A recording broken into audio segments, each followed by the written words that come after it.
Hey guys, I'm hopping in super impromptu today. Um, I was working on some content and stuff that we're going through in the workshop group, and I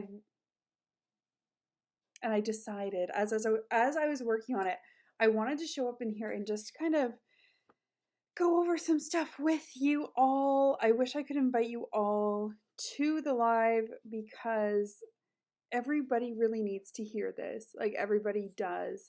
And it's something that you might not even realize you need or you have, or that you've been hustling or struggling with until someone really points it out to you. So, a couple of questions that I get a lot. We're going to go over a couple of those questions today that I get a lot being a coach, being a business coach, being one that helps network marketers quite a bit, and when people haven't experienced having a coach before. So when you hop in, we're going to dive into this stuff. I think it's super important. I'd really like you guys to stick around and hear it. Hear it also. Let me know who you are when you hop in, what you're up to, and if you've ever heard of limiting beliefs before. It's something that people will throw around a lot. And again, it's one of those things that people might not even know what it means. So, one of the things that I teach my clients, I offer a couple of courses, one being a step by step course to really get your business set up to stand out. Hey! And the other one is more advanced, setting up systems so your business works on, it works when you're taking time off and you don't have to worry about missing time, missing a post, showing up constantly, doing the lives, all that kind of stuff. But what I tell them is to watch your language, watch what you say when you are talking to people about your business. It's so easy. Hey Mary, it's so easy. Tiffany, Lori, what's up? Oh my god, oh my god, such cool people are in here right now. What you say on a day-to-day business in your industry doesn't compute with people who are outside of your industry. So like I've worked in a few different industries. I've worked in construction. I was a project manager on a construction site. So that's where all my organization craziness comes from. I worked in marketing for an equestrian company, and I've been in the horse world my whole life. So that kind of lingo is really easy for me to spout out a whole bunch of horse stuff. But for the average human, they don't know the parts of the horse. They don't know the parts of the tack. They don't even know to call tack. If you guys don't know what tack is, that's totally cool. For me, I get it because I deal with it all the time. Tack is essentially your equipment, okay? Your saddle, the bridle. The bridle is what goes on the horse's mouth with the bit and the reins attached to it. There are bitless versions in case anyone gets offended, but and so, like, that is your tack. You have a tack box that holds all those things. For me to just throw out, hey, go grab my tack for me, someone would be like, a thumbtack? Like, what the fuck are you talking about? So, watch your language, okay? A lot of businesses, if you're in network marketing, will have things like different verbiage. I know Unique says they have monthly kudos. Some people have one package or another. And if people don't know what you're talking about, it's it's hard to tell them, to explain to them what it is, or it's hard to grab their attention. They'll be like, your monthly what? Like, what is this? What does that even mean to me? So limiting beliefs is thrown around in that sort of manner as well. So if you guys, that's what we're going to be diving into here. What the hell are limiting beliefs? Because you probably hear, oh, limiting beliefs, and it's all just self-talk, and you're telling me that I'm saying I'm not worth it. And limiting beliefs aren't just telling yourself you're not worth it. Limiting beliefs aren't just telling yourself it won't happen for you. Those are really shallow examples of limiting beliefs, okay? And so let's talk about that for a minute, because people throw the word around and they're like, "Oh, you have to clear your limiting beliefs. So you have to get rid of those limiting beliefs." And then you just walk away feeling like, "Oh shit, like I screwed up again. Like I need to fix myself. I'm broken somehow." And it's not even that. Uh, the way that you are taught from birth, and no fault to anybody here, it's the way that we're programmed, right? Um, to think certain things. We hear, we read, we see certain things, and it programs in your mind. It's just how the human brain works. So you hear things um, like work hard, play hard. So you clearly need to work your ass off to be able to have a good time, right? And if you don't bust your ass, you don't deserve that good time. Those kind of things, they're kind of ingrained in your thought process, and you might not even be aware of them. And a lot of the limiting beliefs that you have, you're likely not even aware that you have them. Simple things like things that you have to do, that you automatically feel you need to do to accomplish a certain goal, or a hard day's work, all that kind of stuff. It Things like it takes money to make money. All these sayings, I keep saying these sayings, but that's even too shallow for what it is, because the beliefs are, you're usually not aware of the fact that you're acting in a limiting way, and you're not aware that you're thinking in a limiting way. And it actually takes some serious digging to figure out what it is. Why did the color just change?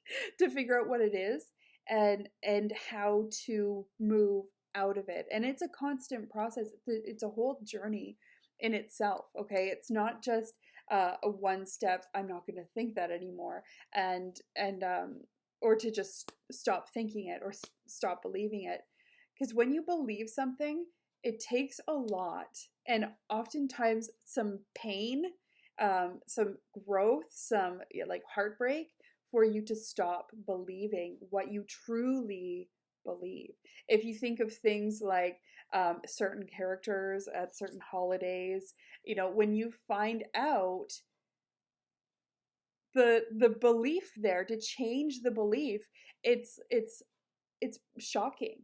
And when you have those kind of deep beliefs, it's hard to, even once you have overcome it and you're now aware of that limiting belief that you have,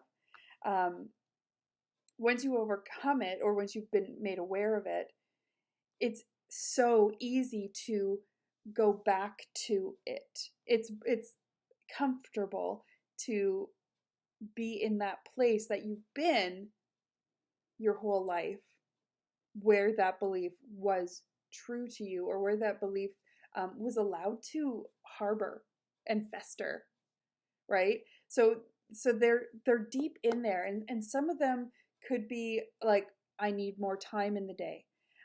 Some of them could be things like, I need to make. Oh, that's not a good one, Leslie. Let's think of some good ones. Like that you need support from your friends and family to run your business successfully. Things like losing weight is hard. Boom. Things like I don't have time to work on that. Things like I can't afford it.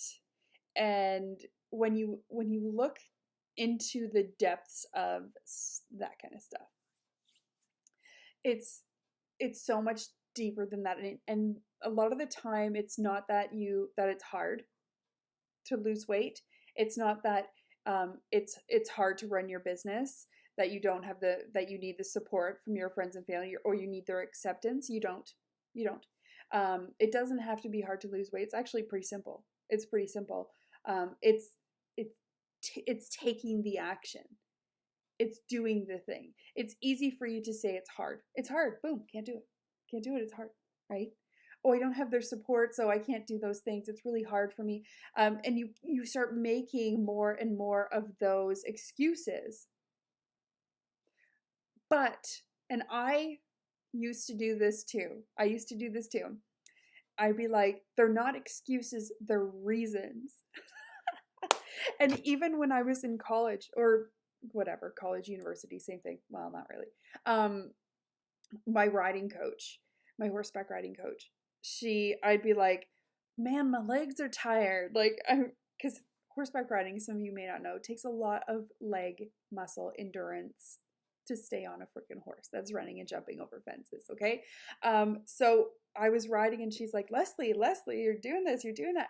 And I'm like, dude, my legs are freaking tired. I can't do this anymore. And I'm like, I was at the gym this morning, and she's like, I don't want to hear your excuses. I'm like, they're not excuses, they're reasons. Sister friend, they're excuses. They're excuses. And so when you're stuck on the belief that I can't do it, this is my reason why. When you dig into it, it's like, what is actually reality though? What is factual? What is logical?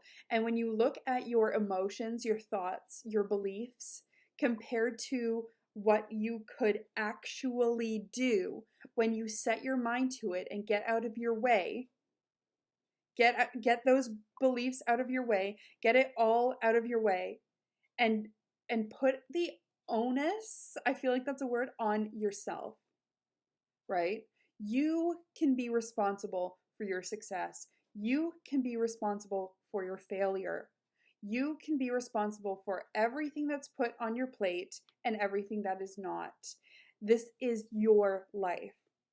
So what we're going to do in the workshop, the end of this week, actually no, on Monday, next Monday, we're taking a look at these limiting beliefs that you have.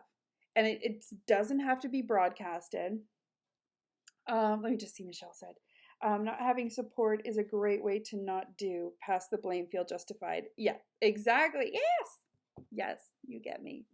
And it is, but it can really, it can make people feel like they can't do it, right? And so it feels real because you're feeling it. And if you're feeling it, it must be there. But when you get to the root of it, what is the belief really? What is it really? Yeah, me too. Me too. I love it. I love it. Total accountability. We're going over performance evaluation. So this week in the workshop group, if you guys didn't know, the workshop's on the 30th. It's 4 hours of marketing, productivity exercises, giving you guys strategies for the last quarter of the year, so October, November, December, how to show up 100% with your own message, where and when your ideal clients need you to be there, right? Because we know you need to know your ideal client, and we're not doing ideal client work before the workshop. We're doing a little bit of reminder during the workshop to go over content, content creation, vocabulary, language that they use, that sort of thing, to create your content and make sure that you're showing up 100% with language that people understand. So if you weren't on the beginning of this call, I talked a little bit about watching your language and making sure that what you say is heard and understood by the people you're directing it to. That you don't use too many like finicky terms that are industry, that are created by your industry, your product, your services, or that experts in your industry use, because your ideal clients aren't necessarily fluent in your industry language. So the workshop is 4 hours long. Before the workshop, we're going to do a performance evaluation on your business, yourself, and your business. That's this week. If you join the workshop later, you can catch the replay on all of that information, and get your stuff done. But we're doing it live on Wednesday in the workshop group. Next week, we're kiboshing all your shit. We're getting rid of it.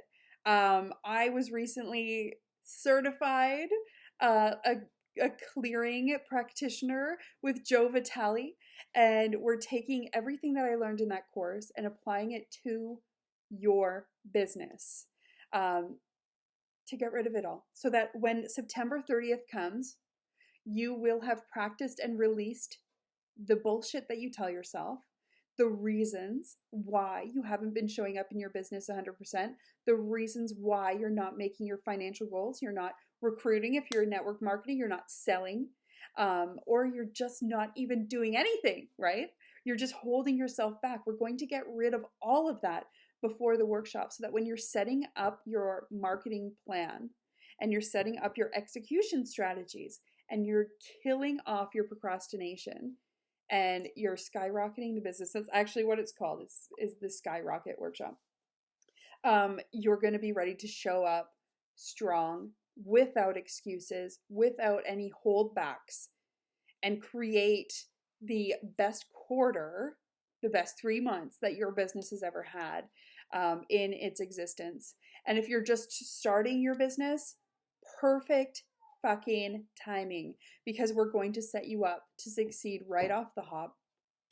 It's going to be amazing. But I wanted to hop in and talk to you guys about the limiting beliefs, so that you understand the importance in it and what kind of results you will get when you get rid of those stories or excuses or reasons that you haven't been showing up 100%. Say hi, Bean. Are you tired? Oh, you look tired. Okay, I'm going to put the baby girl to bed. Wait, we can't see her pretty face. There. Oh, there she is. She's tired. So I think we're going to go chill out for a bit. But limiting beliefs, guys, we're going to kibosh them in the workshop group. Next week, this week, we're going to discover what they all are. Oh, yes. What they are, where they've been showing up in your life, in your business. We're going to get rid of them next week. And then the 30th, we are going to map out your way to success, before the end of the year. Cool? Cool, Emmy? Say, yeah, man, it's so cool. Right. Okay, I'll talk to you guys soon. I hope you have a good week. Happy Monday. Map out, write down your goals. Write down your goals to make them real.